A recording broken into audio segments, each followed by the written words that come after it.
Salut, salut! Je te l'ai teasé dans les épisodes précédents. Le dimanche, je te propose désormais un nouveau rendez-vous, FaceTime avec ta Paulette. Comme si on s'appelait au téléphone et qu'on se racontait nos vies en gros, quoi. Je sais pas si tu l'as vu passer, mais cette semaine, il y a eu un énorme drama autour de l'influenceuse la plus suivie au monde, Chiara Ferragni, et son ex-mari, le rappeur italien Fedez. Bon, déjà, j'avais besoin d'en parler avec des gens parce que j'ai vu ça partout sur mon feed et que j'adore débriefer ce genre d'événements, un petit peu comme ce qui se passe en ce moment avec Blake Lively et Justin Baldoni. J'avoue, j'adore les trucs people. Plus globalement, ça m'a fait me questionner sur la place des réseaux sociaux dans le couple. Du coup, ce que je te propose, c'est de te débriefer dans un premier temps l'affaire et ensuite peut-être d'y réfléchir ensemble sur pour ou contre exposer son couple sur Instagram et TikTok. Vaste sujet.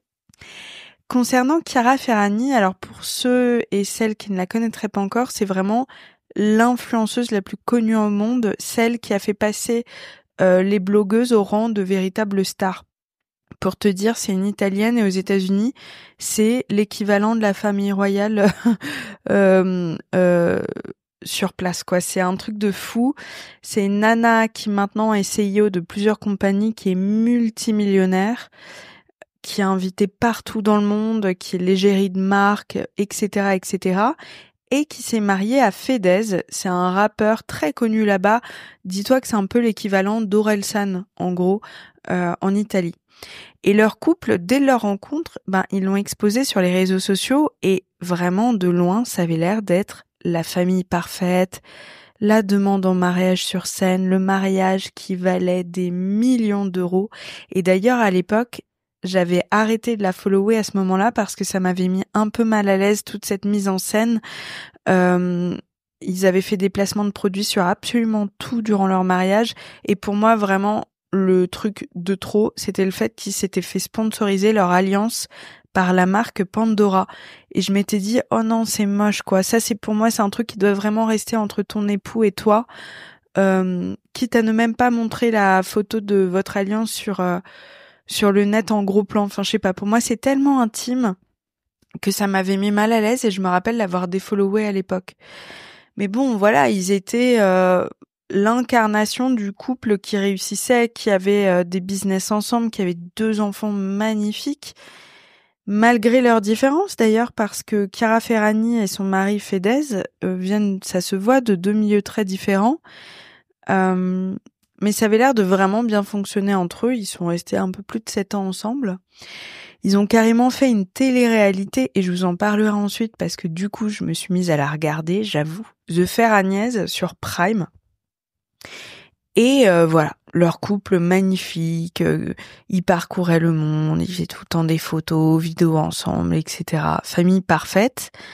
Ils ont divorcé l'année dernière et là, il y a eu des révélations de ouf, horribles en fait, sur leur couple. Apparemment, Fedez, dès le départ de leur relation, avait une maîtresse. Figurez-vous que c'était pas un coup d'un soir, le bordel. Ils sont restés 7 ans ensemble. Donc tout le mariage qu'il a eu avec Chiara, le gars avait une maîtresse tout le long. Si c'était pas déjà assez abominable comme ça, il a fait des révélations à un paparazzi qui a ensuite diffusé les preuves. Donc en plus, c'est vraiment preuve à l'appui. Ça a été d'ailleurs confirmé ensuite par sa maîtresse. Fedez, 5 minutes avant de se marier à Chiara, avant de marcher le long de l'église, enfin c'était en extérieur, mais enfin vous comprenez quoi, a appelé sa maîtresse en lui disant « Si tu me dis de partir maintenant, j'annule tout ». Donc littéralement, les fondations de leur mariage étaient un mensonge. Waouh. Donc ça, c'était la révélation de la semaine, le truc un peu drama qui a sévi sur TikTok. Chiara s'est exprimée ensuite en disant je confirme ses propos, j'ai l'impression d'avoir vécu un mensonge tout le long de ma relation, je suis traumatisée et je la comprends.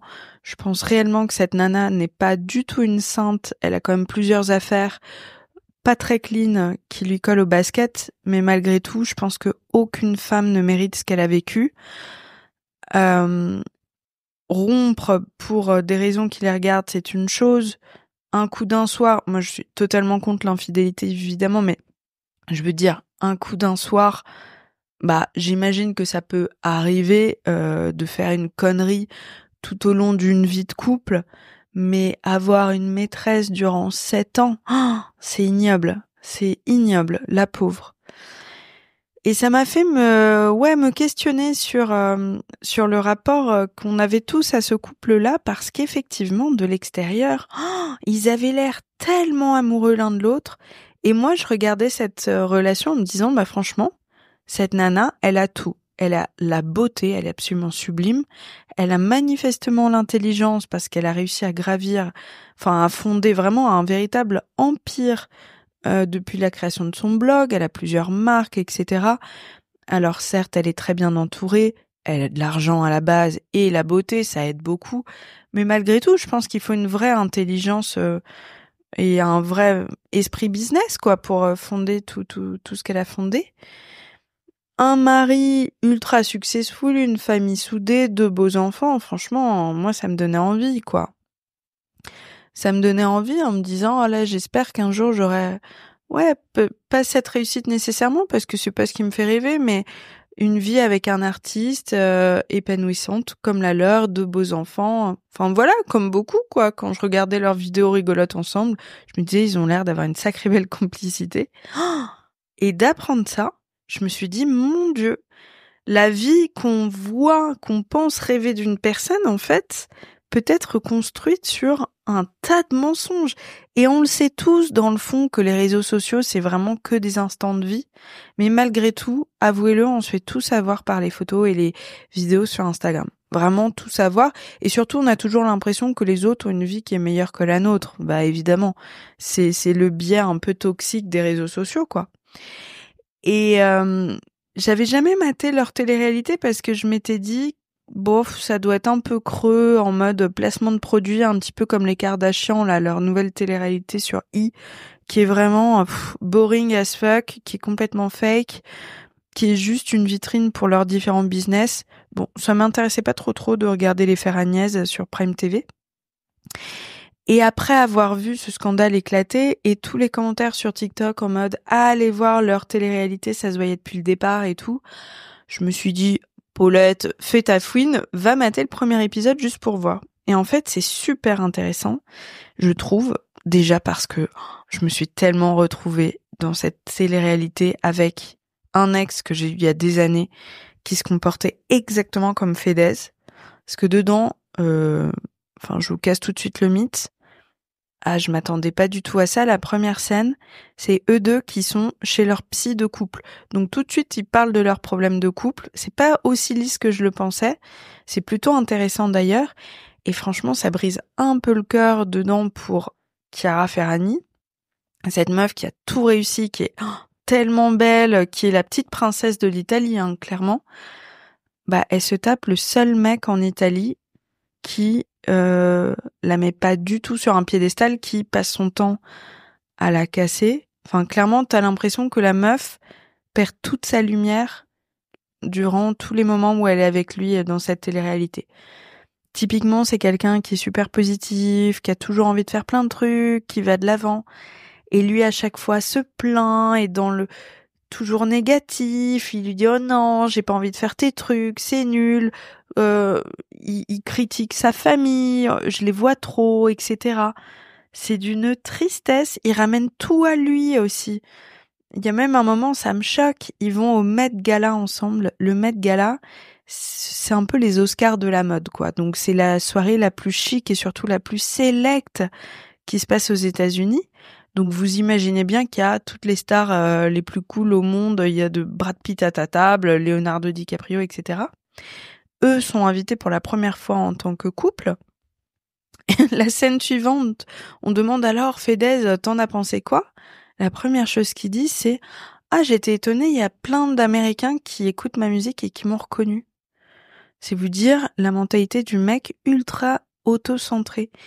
Et dans tous les épisodes, tu la vois essayer à chaque fois de le mettre en valeur, de le rebooster, Vous voyez, il est tout le temps de mauvaise humeur, elle essaie toujours d'aller dans son sens, etc. Et à chaque fois, j'ai l'impression qu'elle perd de plus en plus de sa lumière à travers cette télé-réalité, c'est flagrant. Le mec a l'air d'être ultra immature émotionnellement. Il gère mal sa colère.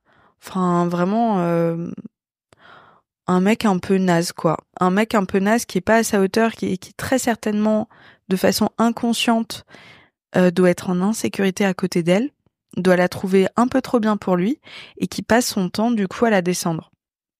C'est un peu ce qui se passait avec cet ex, mais il y a des années, je vous parle de ça, ça fait vraiment, vraiment longtemps, et si je l'analyse comme ça, c'est que maintenant, j'ai vraiment du recul. Mais quand j'ai vu ça, je me suis dit, ah mais mon Dieu, quel enfer, et surtout, quelle idée de se marier avec ce gars-là, et faire 2 enfants avec lui, quoi. Et aujourd'hui, quand on re-regarde cette télé-réalité, qu'on se dit, putain, le gars, tout le long, avait une autre meuf, et ça prend tout son sens. Surtout que cette maîtresse qu'il avait, elle avait 19 ans quand ils ont commencé à sortir ensemble clandestinement. Et ça fait d'autant plus sens parce que à 19 ans, on est tellement jeune, tellement impressionnable. Elle devait vraiment le mettre en valeur en faisant de lui la plus belle créature du monde, chose que Chiara ne peut pas faire autant qu'une nana de 19 ans, puisqu'elle avait déjà une carrière ultra assise, une grosse notoriété, beaucoup plus femme, beaucoup plus assumée, donc je pense que ça devait vraiment lui faire perdre confiance en lui, parce que c'est un mec qui a des problèmes là-dessus. Et il devait chercher, à mon avis, chez cette maîtresse à se rassurer en permanence, quoi. Donc, vraiment horrible cette histoire-là. Et ça m'a fait avoir un déclic. Et je sais que à chaque fois, je me redis ça, mais malgré tout, on a tendance vraiment à idéaliser les couples qu'on voit sur des photos de papier glacé. Et je n'imaginais pas un dixième de comment leur couple était dans... Je peux même pas dire que ce soit la réalité d'ailleurs, parce que une télé-réalité, c'est vraiment, tu sais qu'il y a les caméras, donc t'essayes quand même malgré tout de te montrer sous ton meilleur jour, quoi. Donc je pense que c'est vraiment pire quand il y a plus les caméras autour d'eux. Mais je m'imaginais pas du tout un couple comme ça dans la vraie vie. Et je me suis rappelée d'une étude qui est sortie en 2014, attendez, je vais vous la lire, et qui appuie vraiment ce propos-là. C'est paru dans le Personality and Social Psychology Bulletin. Je ne sais pas comment on dit en anglais, et surtout c'est pas du tout un cahier que je lis couramment. J'ai trouvé cette source sur tf1info.fr. Donc c'est paru en 2014 et je vous cite le titre: plus une personne doute de son couple, plus elle va l'afficher sur les réseaux sociaux. Et je trouve ça super intéressant parce que ça me fait penser à ce fameux mec avec qui je suis sortie vraiment il y a des années et des années. Et je me rappelle de nos vacances en couple. J'étais tellement contente de partir en vacances avec lui parce que ça faisait plusieurs années que j'avais pas été en couple sérieux. Et j'avais envie de faire comme tout le monde, en vrai. J'avais envie de faire des belles vacances en couple, de vivre un peu le rêve, quoi, que je voyais chez les autres, en tout cas sur Instagram. Et ces vacances, il a été odieux depuis le jour 1. Il se plaignait toute la journée. C'était jamais assez bien. Il se moquait de moi en permanence. On faisait 10 000 activités par jour, j'étais fatiguée le soir, je voulais me coucher tôt, mais parce que j'étais bien, vous voyez, j'étais détendue et du coup, je me relaxais, je voulais me coucher tôt. Je me rappelle qu'il m'avait dit, mais qu'est-ce qu'on se fait chier avec toi? Alors qu'on se fait jamais chier avec moi. Je suis hyper drôle, ok? Quoi d'autre? Ouais, il me parlait trop mal. On avait rejoint ses potes qui s'étaient engueulés avec lui à la fin du séjour en lui disant, mais mec, t'es imbuvable avec ta meuf. Genre, c'est pas tolérable ce genre de comportement. Et moi, j'avais posté plein de choses sur Instagram. Je mentais pas. C'est-à-dire que les moments que je filmais, c'était des moments où on s'entendait bien. Vous voyez, il y avait quand même des petits moments de respiration où on allait rigoler, où on allait être un peu amoureux entre deux engueulades, quoi, en gros.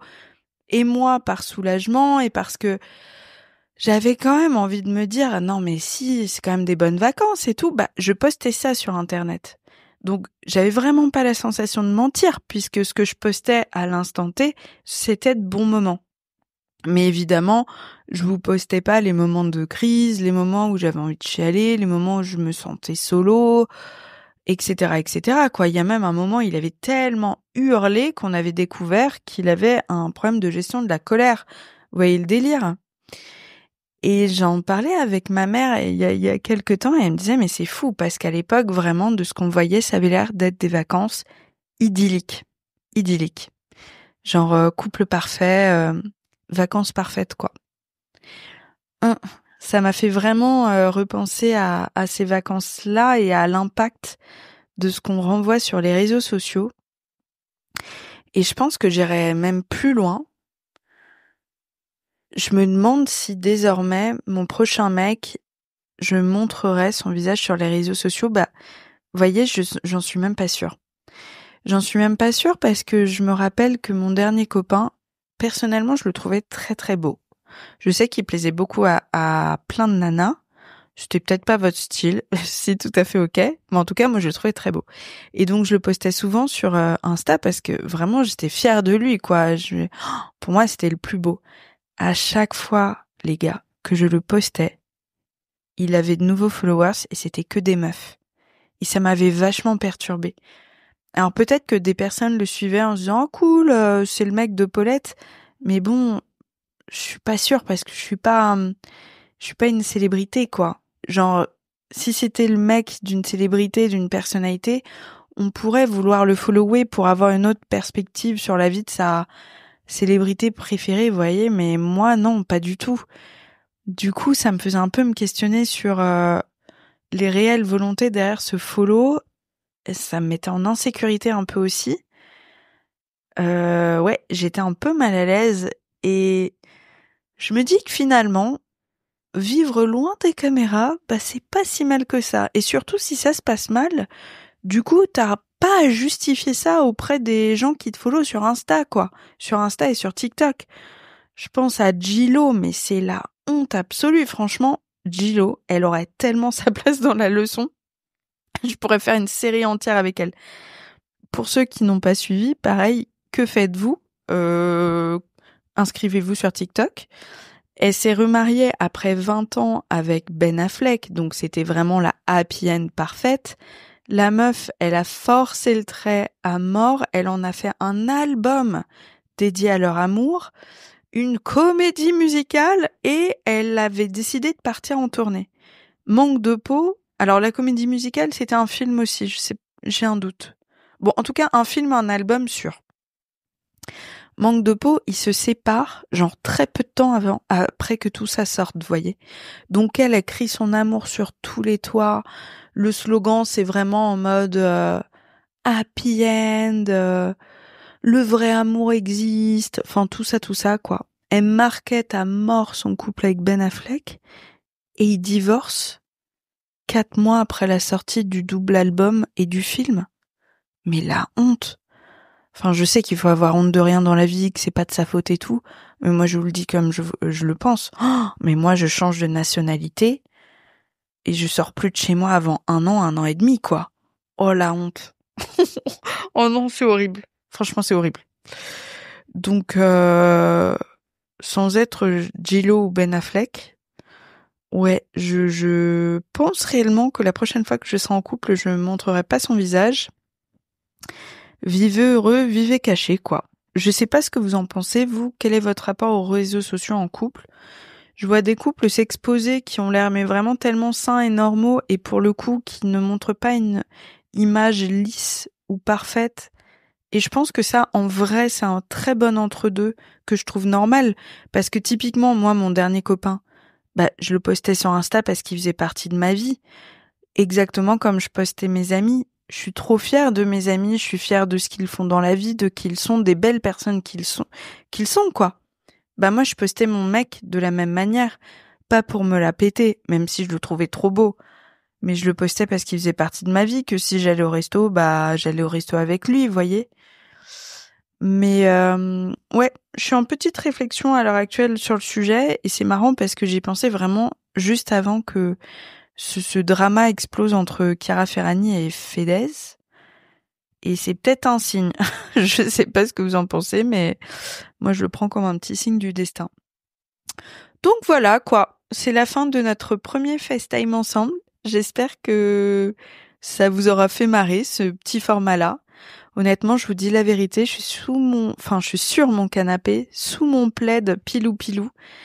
Je crois que je vais aller me refaire une petite tisane. Et je crois que je kiffe bien un peu papoter comme ça avec vous. J'ai trop hâte d'avoir vos retours.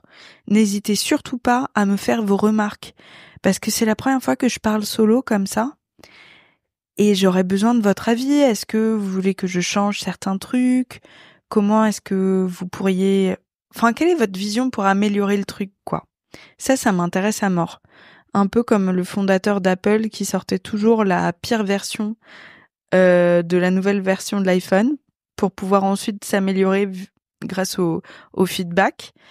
Et bah c'est exactement pareil pour moi, à ma minuscule échelle, j'ai envie de vous dire, parce que là je suis quand même en train de me comparer au créateur d'Apple. C'est peut-être le moment d'éteindre ce boîtier, hein. Ça va la grosse tête, Paulette? Et les chevilles, ça va comment? Bon allez, je vous fais un gros bisou, passez un bon dimanche, bon courage surtout pour votre lundi. J'ai trop hâte que ce mois de février passe, il fait encore extrêmement froid et c'est dur pour le moral un peu. Bon allez, je vous fais un gros bisou et on se dit à la semaine prochaine.